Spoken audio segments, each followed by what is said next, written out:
Good morning po sa inyo lahat. Good morning. Oh, thank you. Tanong ko lang, masaya ba kayo ngayong umaga? Amen. Amen. Masaya tayo lagi kasi nasa atin ang Panginoon. At ang ating topic ngayon ay masaya din.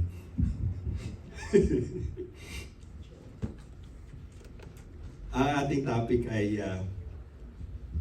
ito hindi na familiar sa atin, ang joy. Bagamat kung minsan ay nawawala yung joy sa ating buhay, sa ating sarili, dahil may mga kung minsan circumstances na hindi natin maasahan, na hindi natin inaasahan, mga circumstances na dumating sa ating buhay. At ang aking topic ay restoring your joy. Paano natin i-restore yung joy na nawala sa atin? Unang sa lahat, nais ko pong banggitin yung kung ano yung kahulugan ng joy sa dictionary. Joy is defined as a feeling of great pleasure and happiness. It often refers to a state of well-being and contentment. It is often associated with feelings of delight and excitement. The term can also describe as a source of happiness and a cause of celebration. Yan, kung minsan nagsiselebrate tayo ng mga okasyon, kaya masaya tayo. May na-achieve tayo sa buhay natin, kaya masaya tayo. At kung minsan, kung healthy tayo, kung komportable tayo sa sarili natin, at maganda yung health natin, ay masaya tayo. Pero sa Bible, it's different. Ang joy ay sinasabi sa Bible, dalawang bagay lang ang sasabihin ko kasi i-discuss natin iba yung later. Joy is the fruit, alam po natin, the fruit of the Holy Spirit, reflecting on a deep-seated happiness rooted in faith. Pagka tayo may faith, ay masaya tayo, mayroon tayong galak. Diba? It is associated with God's presence as a time of joy comes from knowing Him. That's in Psalm 16:11. Yung iba, hindi ko na babanggitin kasi mas marami ito sa Bible na tungkol sa joy.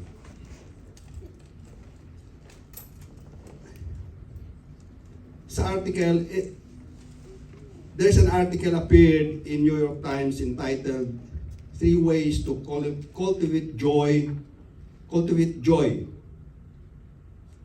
You'll think that an article like that would provide a fresh insight about the writer simply repeated some standard advice so we can often hear. Ito sa New York Times na sinabi kung paano tayo mag-cultivate ng joy. First, cultivate on your relationship. Relasyon daw natin. Maraming relasyon. Second is move and exercise your body. Mag-exercise daw tayo. Third, act as if every day was the first day of your life. Mag-act daw tayo na parang bagong panganak tayo. Hindi naman ibig sabihin na bagong panganak siguro. May mga explanation about this. Later, we explain about this topic. As a good counsel, as far as it goes, but what is the Old Testament here? Joseph read about that. Tingnan natin kung paano, halimbawa, kung si Joseph nabasa niya ito, ano ang kanyang masasabi?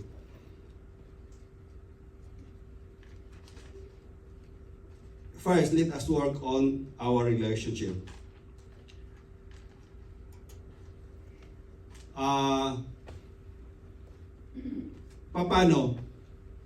paano natin i-develop ang relationship, lalo na sa magkapatid, kung ang ating kapatid ay sinasaktan tayo, nakagawa ng hindi maganda sa atin.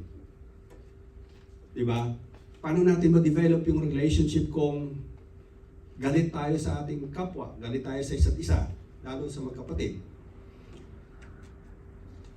Sa buhay ni Joseph, siya ay napagbintangan siya ng attempted rape ng asawa ni Potiphar. Pagkatapos,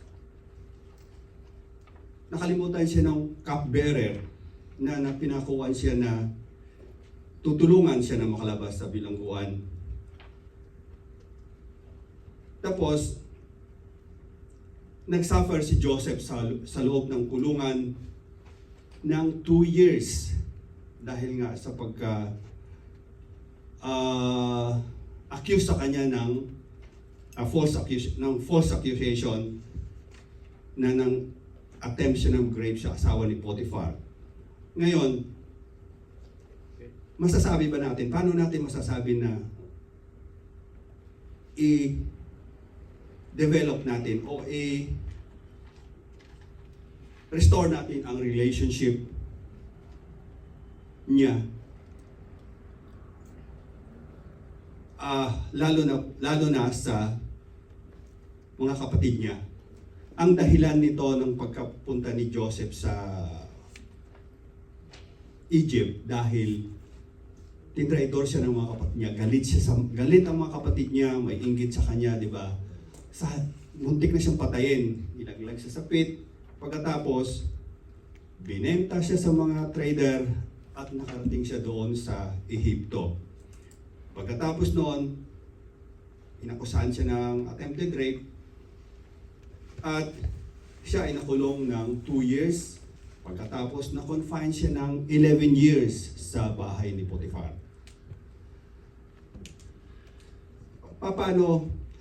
Kung sa buhay natin, paano natin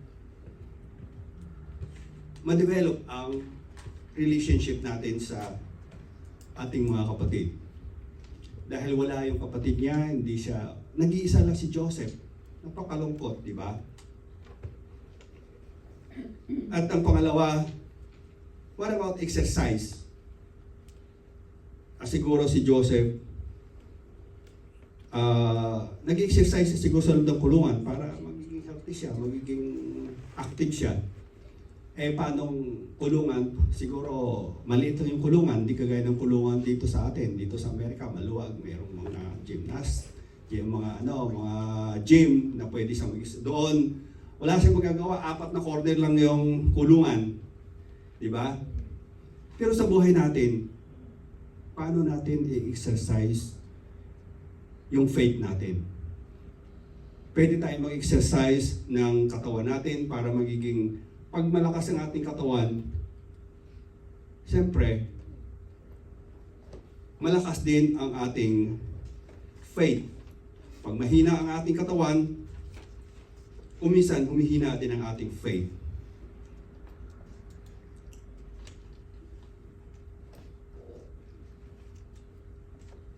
May balikan ko sa una, tayo ba ay okay ba ang relasyon natin sa Panginoon? Okay ba ang relasyon natin sa ating pamilya? Sa ating mga kapitbahay? Masasabi natin kung minsan, siguro okay, di ba? At ang pangalawa, ito nga, ang exercise. Paano nga ba natin i-exercise yung ating faith?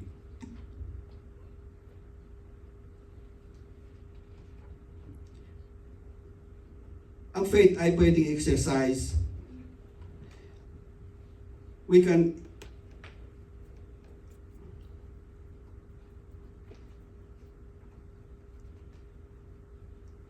How can we exercise our faith?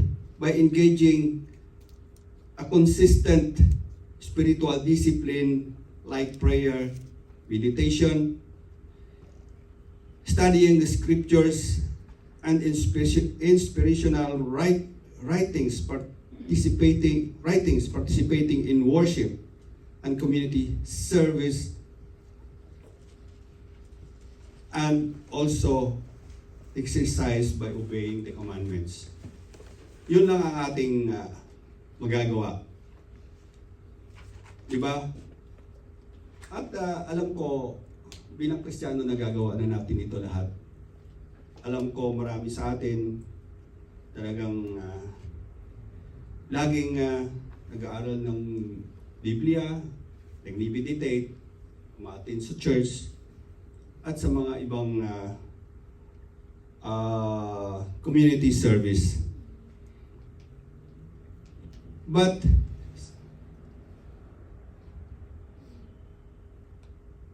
sa Biblia, ang sinasabi, the Bible talks about the joy of the Lord. Mababasa ito sa Nehemiah 8:10, which was accessible to Joseph. He could rejoice even he couldn't rejoice in his load. Pwede siyang mag-rejoice sa Panginoon kahit na marami siyang problema, marami siyang dinadala, marami siyang load sa katawan, marami siyang hinanakit. Pwede ka daw mag-rejoice sa Panginoon.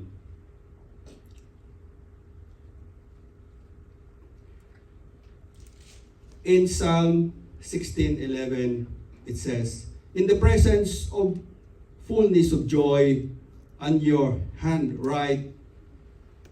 right hand are pleasures forevermore." Hindi alam ni Joseph ito. Joseph didn't know that verse dahil hindi pa ito na-record sa Biblia noon. But what he know is the God truth is unchanging. Hindi nagbabago ang Panginoon. Yun ang alam niya. Joy is an attitude of hopeful happiness from a supernatural source. That's from the Almighty God. God wants His joy to be our joy. Ang kagalakan ng Panginoon ay gusto niyang ipamahagi sa atin. He wants us to experience the joy He has in heaven to be our joy also on earth. He wants us to have the undercurrent of joy in our hearts, whether we're in the pit, in prison, or in palace. Kahit saan tayo. Kahit sa kulungan, sa palasyo man, ay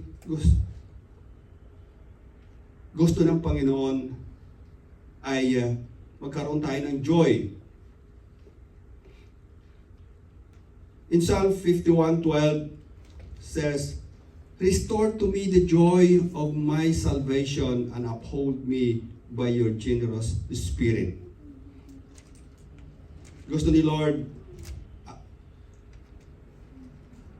i-restore natin ang joy natin dahil meron tayong salvation. Joseph didn't find joy in knowing that his brothers hated him. He wasn't joyful in being falsely accused of attempted rape and in prison. But Joseph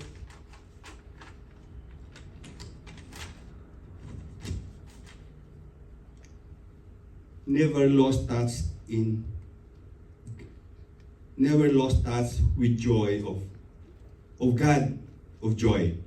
Whose sovereign providence reduces our circumstances to conformity to His will. Hindi nawala ng joy si Joseph kahit nasa loob siya ng kulungan. In Genesis 50:20 says, "You intended harm to me, but God intended it for good to accomplish what is now being done, saving the lives of many. Joseph understand that what other people intended is evil. Gusto ng mga tao siya saktan. At masama ang intensyon sa kanya. But Lord's wonderful way of turning a downstream to an upward direction. Si Lord, gusto niya, nais na ni Lord na sa halip na negative o kaya masama ang ginawang tao, gusto ni Lord gagawin itong mabuti. The kind of maturity comes gradually as we see God's faithfulness to us in all the swiftly unchanging circumstances of life. Getting bad news, sometimes tragic news that jolts even a strongest person. Kung minsan, kahit na gaano tayo kalakas, kung meron tayong mabalitaan na masama, halimbawa, our loved one passed away, or the doctor had a findings after you visit the doctor na meron kang sakit, di ba?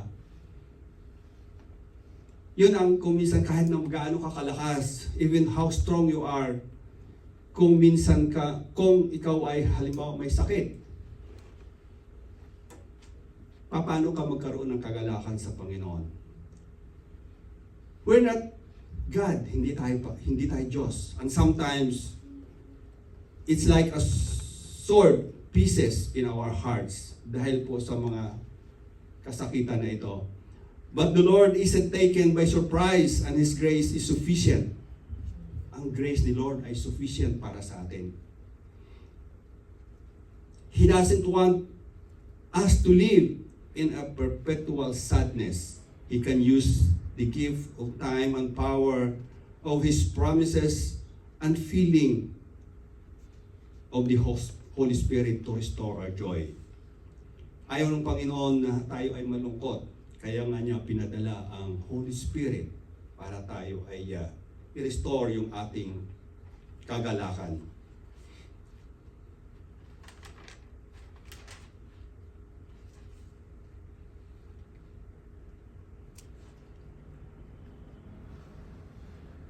Kung kailangan natin ng may restore yung pag-asa, sense of hopefulness in our life, we must realize that God is greater than our circumstances.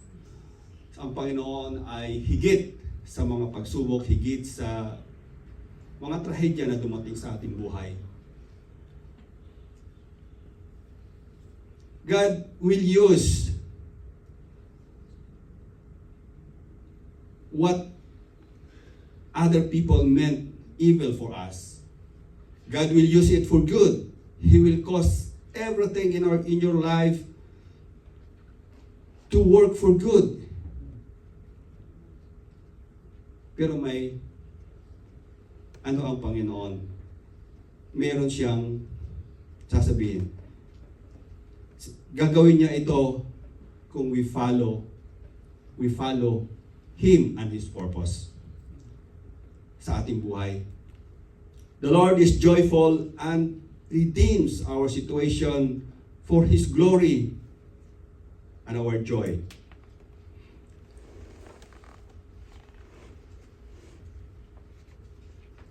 Dito may na-involve na faith. Nung si Joseph ay nakakulong, kahit nawala yung kanyang joy, kagalakan sa puso, dahil sa hirap na nangyari sa kanya sa kulungan, he had still faith in God. Hindi nawala yung kanyang faith. Dahil alam niya the promises of the Lord and is over him, and the Lord is watching him in every day of his life. This story in Genesis focuses on the outward moments that we made us his remarkable story. Even so, we come away in a clear image of a man of faith.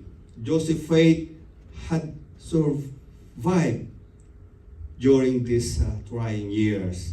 And now he was able to trace the hands of God's sustaining grace and favor his life.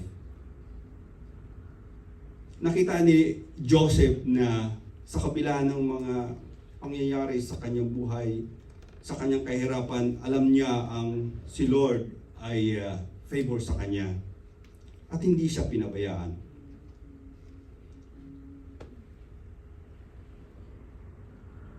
God was also at work in all the events that took Joseph to Egypt and with all that happened to him. The point is, not merely that God used these things for good, but He also meant them for good. Not only things for good, but meant for good. Kung gusto natin i-restore yung hopefulness, if you need to restore the sense of hopefulness in your life, you have come to realize that God is always greater than our trials, our circumstances, our bitterness. God's eternal perspective is trusting to His wisdom even we are under in a collapsing moment of our time. Kahit na tayo ay down sa ating mga kahirapan o sa problema, ang Panginoon ay, God is always there for us. Knowing the size of our dilemmas doesn't matter. What matters is the size of our God. Ang ating mga problema, it doesn't matter. Gaano man ito kabigat, gaano man ito kalaki. Ngunit ang most important, kung paano kalaki ang ating Panginoon. Sometimes we don't really understand the verse Romans 8:28 that God works for good. That everything works for good to those who love Him.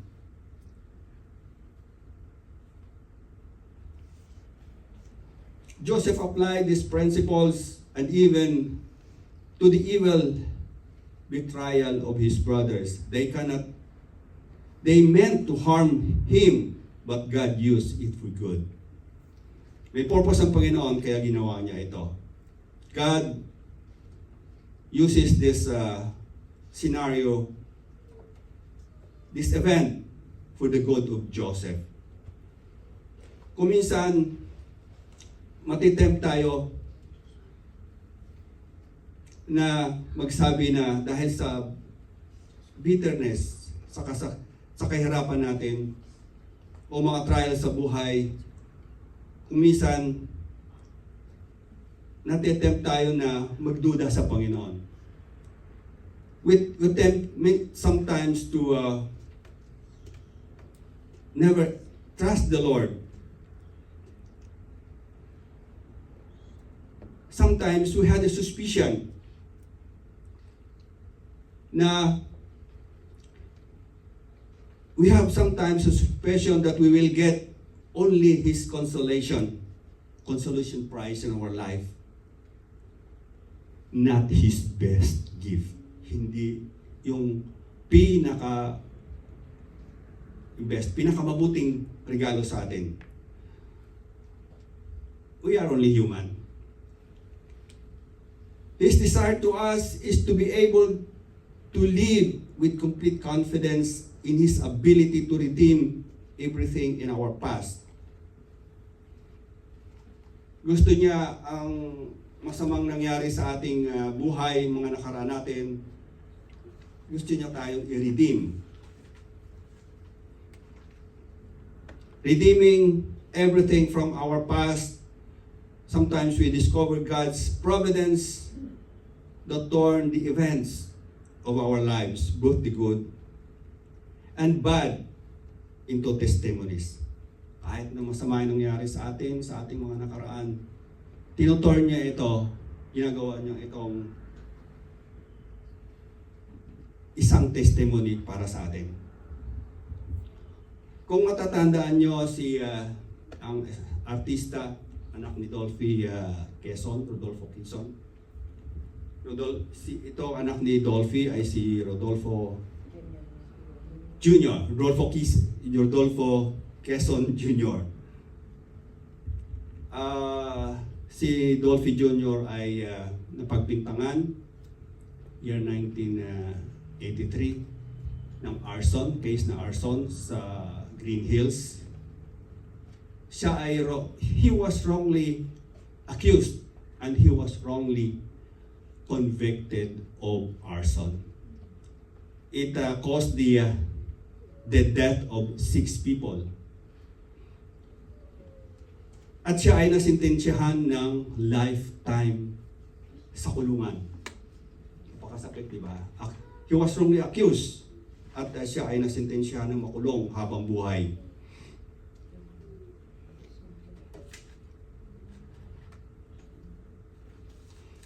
Ngunit, napakabuti ng Panginoon, hindi siya pinabayaan. Isang araw, nanonood siya ng programa ni Eddie Villanueva sa TV5 sa loob ng kulungan. Napanood niya yung sermon ni Brother Eddie Villanueva. At ang topic nito ay tungkol sa asawa niya. Sa mga asawa. Hindi niya malaman, hindi niya maintindihan kung bakit na-relate doon sa kanyang kwento, doon sa asawa niya, yung teaching ni Brother Mike Villanueva. At siya ay na-touch. Siya ay tumangkap sa Panginoon. Sa harap ng TV, doon sa loob ng kulungan, lumuhod siya. At doon mismo tinanggap niya ang Panginoon. At pagkalipas ang kanyang sentensya ay hindi na Diyos.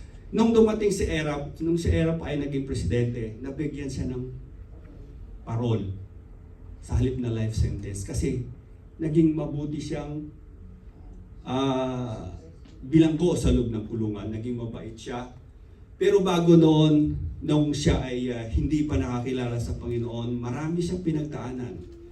Kung minsan, inaabangan niya lagi yung kanyang tatay na si Dolphy na dumalaw sa kanyang kulungan, na mabigyan siya ng pera. Pero ang pera na ito hindi niya ginamit sa mabuting bagay, kundi ginamit niya sa pambili ng drugs, ng kung ano-ano, ng marijuana, at patuloy ang kanyang masamang gawain. Ngunit nung siya ay nakakilala sa Panginoon, nung tumangkap siya sa Panginoon, ay isa siyang naging mabuting tao. At natuto siyang mag-share ng salita ng Panginoon sa loob ng kulungan. At noon nga naging presidente si Erap, nabigyan siya ng parol, ngunit nag-suffer siya ng 18 years in prison. Napakahaba. Pero mabuti, hindi naging lifetime na nag-suffer siya sa kulungan.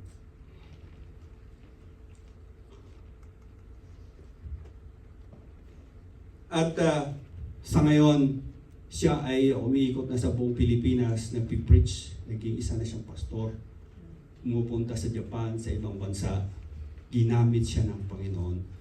Kaya nga, ito, ang circumstances na nangyari sa kanya, siya ay ginamit ng Panginoon.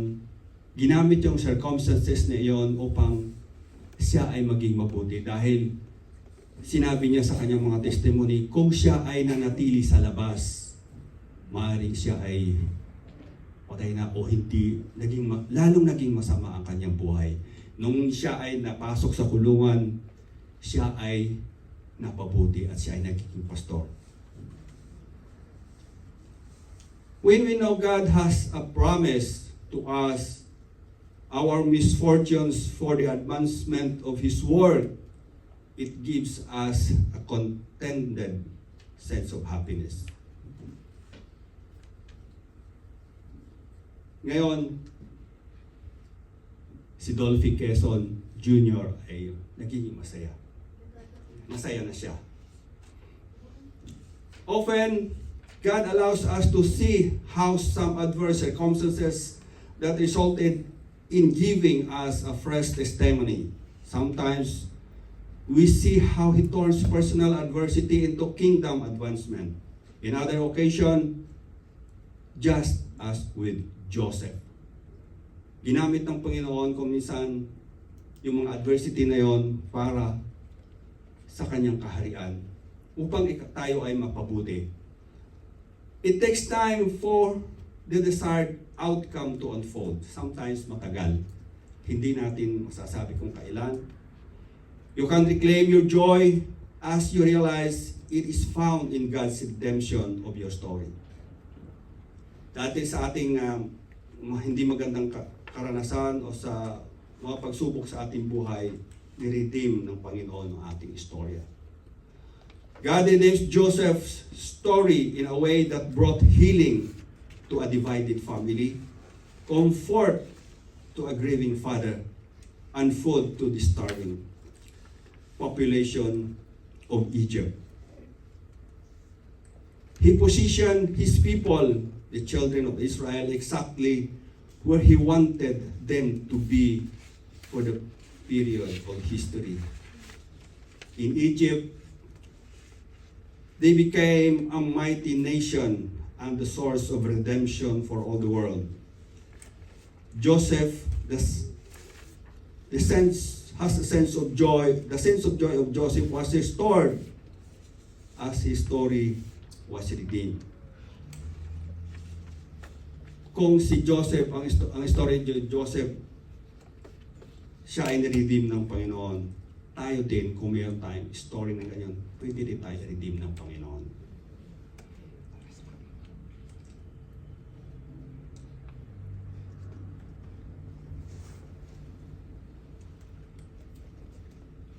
We can get head start ngayon na, right now. Sa biblical prayer na ito, restore to me the joy of your salvation and uphold me by your generous spirit. At ito ay gagawin ng Panginoon. In Psalm 30, verse 5, weeping we endure for the night, but joy comes in the morning. The scripture offers hope by assuring sorrows and trials are temporary, and that time of joy and restoration will eventually come. Recap.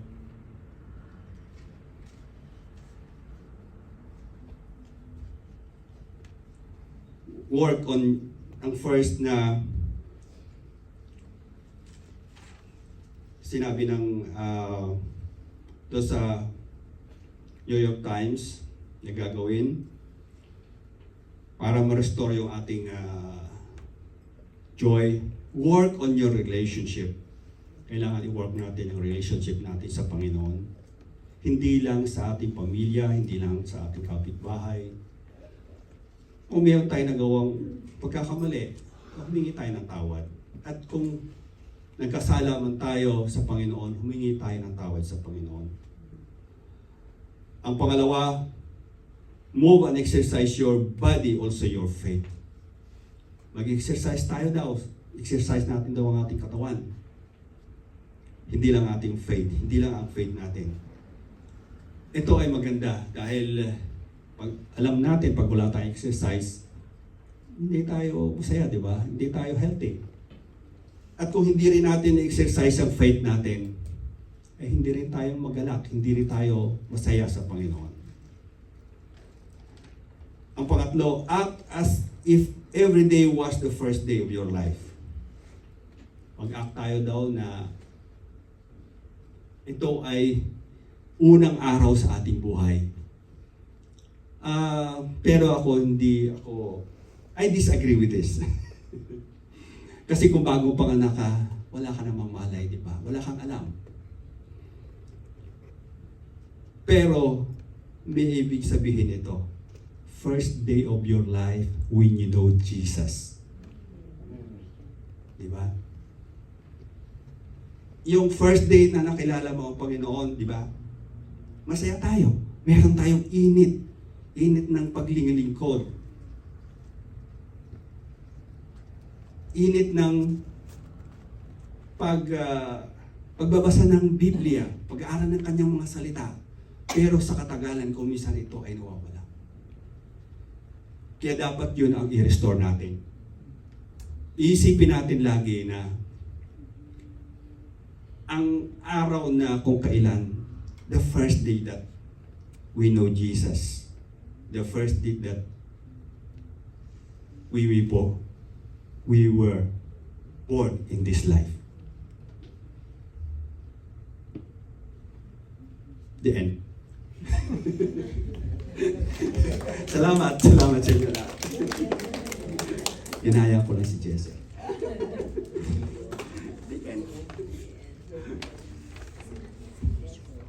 Thank you. Thank you, Governor. The end. Amen, thank you. At sana ay marami tayong natutunan. Meron tayong joy na may mga valid reason tayo na hindi maging masaya ngayon. Meron tayong mga dahilan para hindi magalak. Mga taong nag-harm sa atin, naka-intended, na nasaktan ang kalooban mo. But sabi naman ni Lord, God meant it for good. So, morning is in the night, but joy comes in the morning. So, nag-mourn ka sa gabi, pero sa umaga dapat maging masaya ka. Sinasabi ni Brother Nonoy na dapat sa umaga nga, sa parang bagong nakapanganak, sasabi naman ng Biblia nga na this is the day that the Lord has made, we will rejoice and be glad in it. So another day, another Sunday, we need to rejoice. Then sabi ni Paul nga, rejoice in the Lord. So maraming mga kaguluhan na nangyayari, pero inalaw ni Lord na mangyari yon. Pero lahat ng yan ay inalaw niya mangyari dahil si Lord ang may kontrol ng lahat ng bagay. Ngayong umaga, may dahilan ka para magsaya. Maaaring ikaw ay nagkaroon ng bagong bagay, bagong gamit, maging masaya. Kasi dati wala ka. Di ba? Parang yung sasabi ni Pastor Greg noon, nagkasakit ka, pero inalaw ni Lord na magkasakit ka para ipakita ni Lord yung kapangyarihan niya na pagalingin ka. Inalaw ni Lord na magkaroon ng mga pagsubok, and then umayos yung pagsubok, sumaya ka. Paano kung wala, laging malungkot, walang sayang celebration na nangyayari? Kaya nga, rejoice in the Lord. Ang kagalakan mo dapat ay kay Lord na nanggagaling. Amen? Maging masaya kayo ngayong umaga dahil hindi meron kang bago, may natanggap, may celebration nangyari. Maging masaya ka dahil meron kang Jesus. Si Jesus dapat na nagpapasaya sa atin. Sabihin mo nga sa tabi mo kung masaya ka ngayong umaga. Kung hindi kayo masaya, hindi nyo naiintindihan yung work ni Lord. Kung paano nagpa-function si Lord sa bagay-bagay. Kasi nga, all things work together for good eh. Nasa kanyang management ang lahat yun eh. Sa kanyang pagkilos. So let's thank the Lord. Let's bow our heads. Thank you, Jesus. Thank you, Lord. Thank you, Lord. Thank you, Lord. Meron kaming dahilan para maging malungkot ngayon, pero Lord, ito po ay hindi kalugod-lugod sa inyong harapan. Kung hayaan namin na maghari ang kalungkutan, kung mahayaan namin maghari ang hindi masayang aura ng aming mga mukha, hinahayaan namin ang kaaway na magtagumpay sa amin. Lord, magiging masaya kami dahil meron ka sa buhay namin. At nawayan ay maliwanag na mayroon si Jesus sa buhay namin. Magse-celebrate kami every Sunday, every morning because of your love, because of your goodness, because you are the God who is sovereign, who is in control of everything. Wala kaming dapat gawin ngayong umaga kundi to celebrate of how good, how amazing you are. Today is another day. Today is another Sunday that we will rejoice and be glad in it. We thank you so much. We thank you for your word. Salamat po. Salamat sa buhay ni Brother Nonoy na ginamit niyo po siya para paalalahanan po kami. Sa kabila ng may mga pagsubok, mga suliranin, maging masaya pa rin po kami. Maraming salamat po. Napakabuti niyo sa amin. In Jesus' name. Amen. Amen.